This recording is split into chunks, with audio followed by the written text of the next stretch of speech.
Bonjour très chers internautes, nous allons donner suite à ces sujets sur la datation des livres d'Apocalypse puisqu'il y a eu des réactions et nous allons aujourd'hui interpeller William Marion Branham. Et pourquoi est-ce que nous allons l'interpeller? C'est pour qu'il nous dise exactement qui est la sixième tête de la bête. Qui est la sixième tête de la bête? La tête qui existait pendant que Jean était en train d'écrire. C'est très important parce que l'interprétation qu'a donnée aussi William Branham du livre d'Apocalypse dépendait exactement aussi de la datation de ce dernier. Et vous allez comprendre ensemble avec moi qu'une fois que nous tombons d'accord sur la datation, nous trouvons la réelle datation de ces livres, cela modifie aussi notre lecture de ces derniers comme nous l'avons compris avec la vidéo précédente. Alors, Branham ne serait pas un prophète, s'il était analphabète, car tout ce que Branham a dit, pour la plus grande partie, il a puisé dans les travaux des théologiens. Des théologiens, que ce soit avant 1963, que ce soit après 1963, pour ceux qui connaissent le message de William Branham. Alors, pourquoi est-ce que nous en parlons? Parce que il y a de l'orgueil démesuré dans le monde du message du temps de la fin, comme quoi William Branham serait un prophète. Ça, c'est parce que lui-même, il a dit que la révélation de la parole ne vient pas à un théologien. Jamais Dieu n'a envoyé sa parole par un théologien. Les théologiens sont ceux qui embrouillent la parole. Mais chose curieuse, c'est qu'on retrouve toujours William Branham en train de fouiner son nez dans les travaux des théologiens et de prendre les travaux des théologiens, des propos des théologiens, et de leur donner une connotation de l'ainsi dit le Seigneur comme étant le produit d'une inspiration divine que Dieu lui aurait faite, alors que nous savons clairement, après examen et vérification, que ce dernier ne faisait que répéter bonnement ce que disaient les théologiens en son temps. Et certaines personnes nous ont dit non, mais Clarence Larkin et les autres que Branham a eu à exploiter leurs travaux sont des historiens. Non. Que personne ne vous trompe, Clarence Larkin n'est pas un historien. Vérifiez, vous allez le voir. Il n'est pas un historien, c'est un prédicateur. C'est un prédicateur qui a fait des études sur le livre d'Apocalypse et qui a fait beaucoup de publications. Il a fait beaucoup de travaux, ainsi de suite. Donc, ce sont de la plupart de ces travaux que William Branham s'est inspiré pour enseigner ce qu'il appellerait aujourd'hui le message du temps de la fin. Alors, continuons ensemble parce qu'il est question ici d'interroger William Branham qui nous dise exactement avec ces mots qui est la sixième tête de la bête. Maintenant, si nous comprenons déjà qui est la sixième tête de la bête, je ne sais pas comment est-ce qu'on ferait pour chercher cette bête aujourd'hui, 2000 ans après, alors que quand on voit l'espace de temps qui a permis, l'espace de temps qui a couvert l'existence des 5 premières têtes qui étaient tombées, et on voit bien que la bête n'avait que 7 têtes, donc jusqu'au jugement de la prostituée. Alors, on se poserait beaucoup de questions. C'est très important qu'on regarde ces détails-là. Alors, Apocalypse chapitre 1er, verset 9, nous lisons « Moi, Jean, votre frère, et qui est part avec vous à la tribulation et au royaume et à la persévérance en Jésus, j'étais dans l'île appelée Patmos à cause de la parole de Dieu et du témoignage de Jésus. » C'est ce que nous lisons dans la version Louis II. Alors, quand Jean était-il dans l'île de Patmos? Exactement quand était-il dans l'île de Patmos? Lorsque nous interrogeons William Branham dans la vision de Patmos prêchée le 4 décembre 1960 au paragraphe 78, Branham va nous dire ce qui suit. Bon, maintenant, pour commencer, nous en arrivons donc à l'île de Patmos, au verset 9. D'abord, nous voulons dire que nous intitulerons ceci la vision de Patmos. Ceci s'est passé après Jésus-Christ entre 95 et 96, après Jésus-Christ. Le lieu, c'était l'île de Patmos. Elle est située à 30 miles, soit environ 50 km, à l'ouest de la côte de l'Asie mineure en face de l'église d'Éphèse, dans la mer Égée, qui est bordée par la Méditerranée. C'est là qu'elle se situe. Alors, d'où Branham tient-il cette affirmation? Qui lui permet de statuer que Jean était dans l'île de Patmos entre 95 et 96 et qui se situait dans l'île de Patmos, qui était à environ 30 miles à l'ouest à la côte de l'Asie mineure, en face de l'église d'Éphèse. Ce sont les propos de Branham. Alors, Branham tient cette déclaration de Clarence Larkin, qui avait affirmé ce qui suit. Mettons les deux citations côte à côte et vous allez comprendre ensemble avec moi déjà sur ce point. Nous en avons déjà parlé, mais il est important qu'on y revienne, que William Branham va bonnement répéter ce que va dire ce théologien. Il va dire ce qui suit. Clarence Larkin dit ce qui suit dans The Book of Revelation, édité en 1919. Il dit ce qui suit. Lorsque Jean écrivit le livre de l'Apocalypse, en 95-96, les chrétiens subirent une persécution sous l'empereur romain Domitien. À la suite de cette persécution, Jean fut banni à l'île de Patmos, une petite île rocheuse de la mer Égée, 30 miles au large de la côte ouest de l'Asie mineure et en face de la ville d'Éphèse. Bien, vous comprenez ici ensemble avec moi déjà, après la lecture de ces deux déclarations, que Clarence Larkin place la rédaction du livre d'Apocalypse entre 95 et 96 après Jésus-Christ, sous l'empereur Domitien, en situant Patmos en face d'Éphèse. C'est exactement ce que William Branham n'a fait que copier-coller, prouvant ainsi qu'il était en déficit d'inspiration. Et il venait de prendre là les travaux d'un théologien et de l'enseigner comme étant une inspiration divine, alors que le Dieu de Branham, bien sûr, ne révèle pas sa parole aux théologiens. Les théologiens sont ceux qui embrouillent la parole. Alors, Jean se retrouverait, d'après William Branham et d'après Clarence Larkin, sous l'empereur romain Domitien qui a régné de 81 à 96. Nous sommes totalement d'accord. Alors donc, le livre d'Apocalypse va lui-même, lorsqu'on va l'interroger, il va lui-même, comme on l'a fait la fois passée, lui-même rejeter cette interprétation que Clarence Larkin et William Branham, son élève, bien sûr, nous ont proposé. Dans Apocalypse chapitre 17, le verset 9 jusqu'au verset 10, nous lisons. C'est ici l'intelligence qui a de la sagesse. Les 7 têtes sont 7 montagnes sur lesquelles la femme est assise. Et au verset 10, il est dit, ce sont aussi 7 rois, 5 sont tombés, un existe, l'autre n'est pas encore venu, et quand il sera venu, il doit rester peu de temps. Alors vous savez que exister signifie avoir la vie, c'est-à-dire vivre. Alors, lorsqu'on relit ce même passage-là dans la version la Bible Parole de vie, éditée en l'an 2000, l'Apocalypse chapitre 17, verset 10 nous est rendu comme suite. Parmi eux, 5 sont tombés. Le 6e gouverne en ce moment. Le 7e n'est pas encore venu. Mais quand il viendra, il restera peu de temps. Donc, notons ici ensemble avec vous que la bête ayant plusieurs têtes ne peut être nul autre qu'un empire existant à l'époque de Jean. Car il lui fut dit que 5 de ces têtes étaient déjà tombées et l'une existait pendant que Jean était en train d'écrire.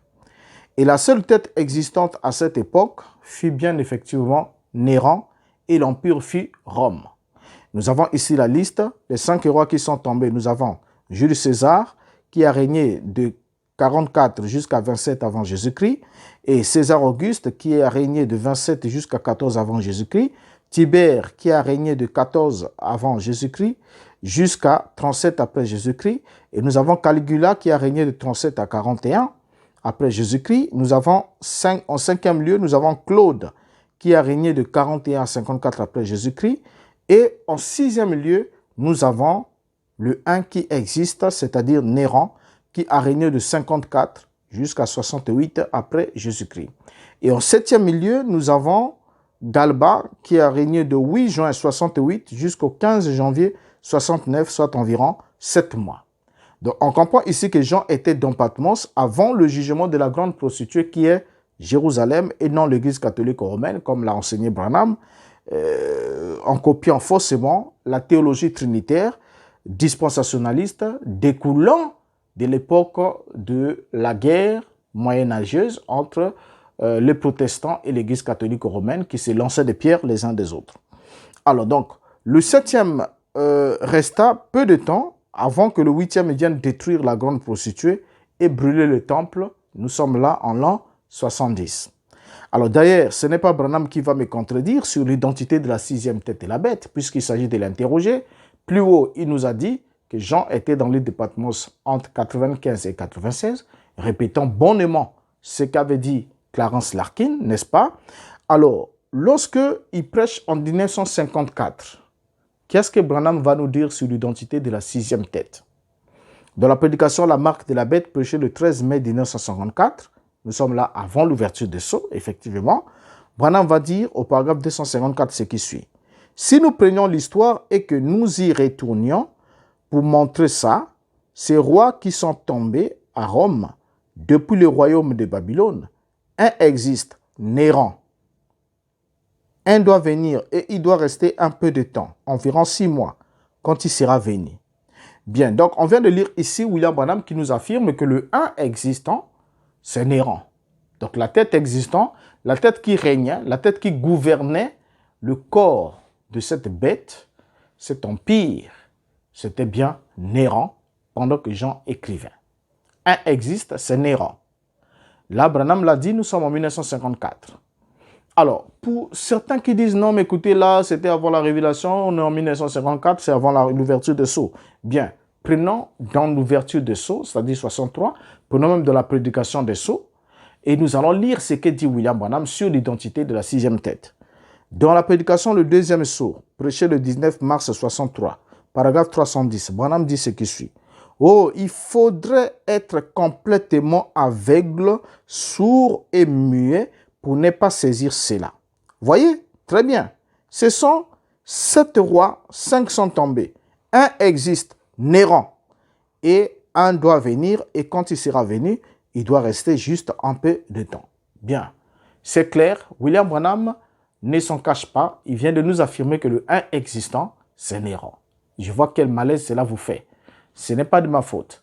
Alors, donc, du coup, on se retrouve là avec William Branham qui nous dit tantôt que Jean était à Patmos sous l'empereur Domitien, donc de 95 à 96, cet intervalle de temps. Et ensuite, c'est lui qui nous dit que le 1 qui existe, pendant que Jean écrit, c'est Néron.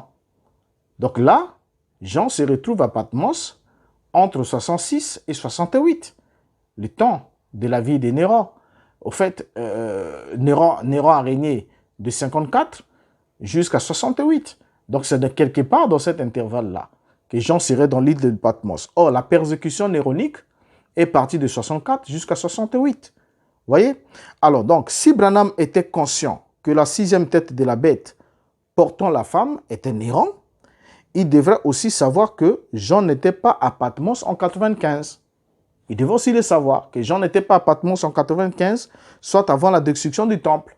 Et en plus, comment la femme prostituée qui a été détruite par la bête d'Apocalypse, donc la Rome impériale, est devenue l'église catholique romaine qui n'existait pas encore au 1er siècle? Ce sont des questions qu'on peut se poser en passant.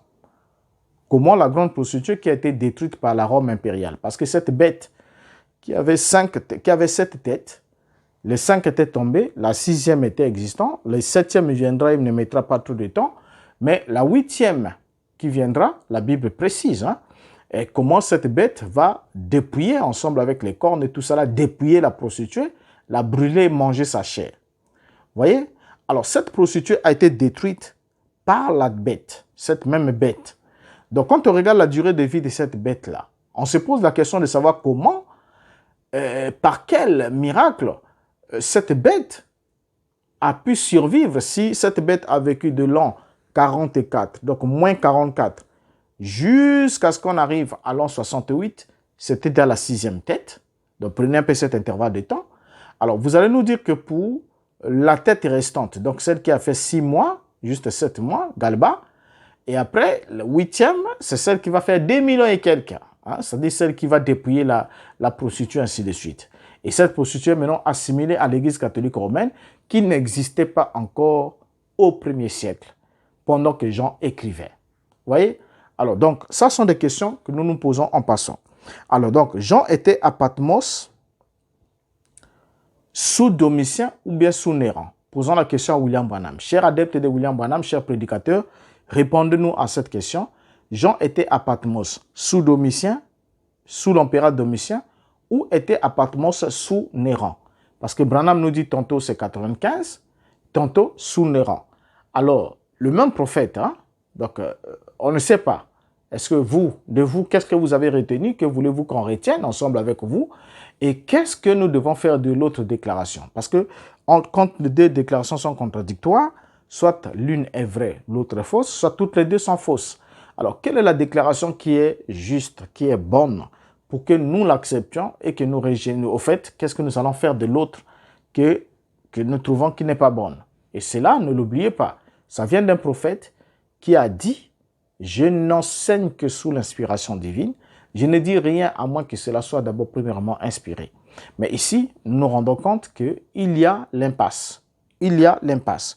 Et Branham souligne, j'aime la force de la conviction quand il souligne dans le deuxième solo, lorsqu'il dit « Il faudra être complètement aveugle, sourd et muet pour ne pas saisir cela. » Donc, pour ne pas saisir que la tête qui existe, c'est Néron. Donc, Jean était à Patmos sous Néron.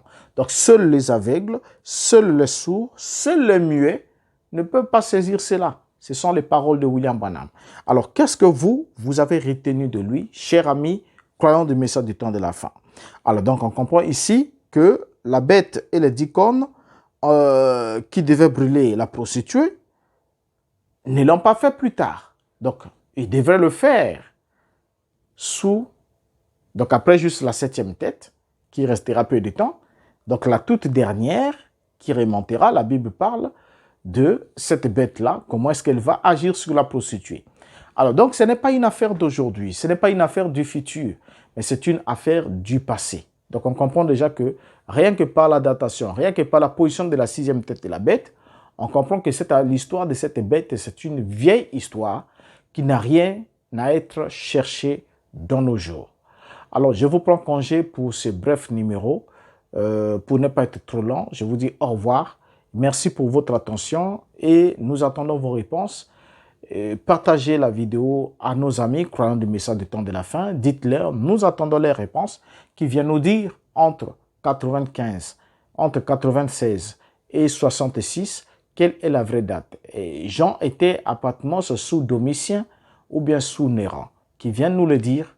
Et cela, je crois, arrangerait, cela aidera quelqu'un à comprendre que William Branham était très confus, juste parce qu'il ne faisait que prendre les pensées des autres, les pensées qui ne prenaient pas le temps d'étudier en profondeur pour comprendre exactement où se trouve la vérité. Et d'où il a laissé son peuple dans cette gamme de confusion, où ils ne savent plus sur quel pied danser, parce qu'il dit une chose ailleurs et dit le contraire de cette chose à un autre endroit. C'est toujours comme ça qu'il a fonctionné sur beaucoup de points. Je vous dis au revoir et vous donne rendez-vous pour le prochain numéro. Ne manquez pas de liker sur la vidéo, de la partager. Ne manquez pas de vous abonner si ce n'est pas encore fait. Envoyez la vidéo à un autre, partagez et invitez les autres aussi à réagir. Réagissez surtout en commentaire. Et quel que soit l'étendue, la nature de vos commentaires, elles seront toujours les bienvenues. Nous les attendons, nous les aimons. Et cela nous fait la joie de communier ensemble avec vous autour de ces questions. Merci. Au revoir et à la prochaine.